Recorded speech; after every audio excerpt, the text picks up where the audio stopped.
300克普通面粉，3克酵母，20克白糖，25克食用油，1个鸡蛋，25克熟芝麻，再加2克盐增加筋性，把它们给搅拌均匀，再加100克纯牛奶，搅拌成面絮状，用手揉成光滑的软面团。面团揉好之后，把面盆放到温水锅里，发酵至2倍大。面团体积变大，手戳洞口不会回缩，就发酵好了。案板上撒上干面粉，进行揉搓排气。揉光滑之后，擀成长方形的薄面片，然后调整一下形状，切成长条，每3个一组。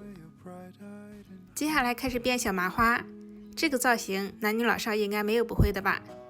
编好之后，尾部捏紧，盖上保鲜膜，醒15分钟。体积变大，手感变轻就行好了。电饼撑开上下开关，选馅饼模式，刷少许油，放入编好的小麻花，上面再刷上一层油，锁住内部的水分，然后盖上盖，熬至两面金黄，期间要注意翻面，按压可以快速回弹就熟透了，全程大概8分钟。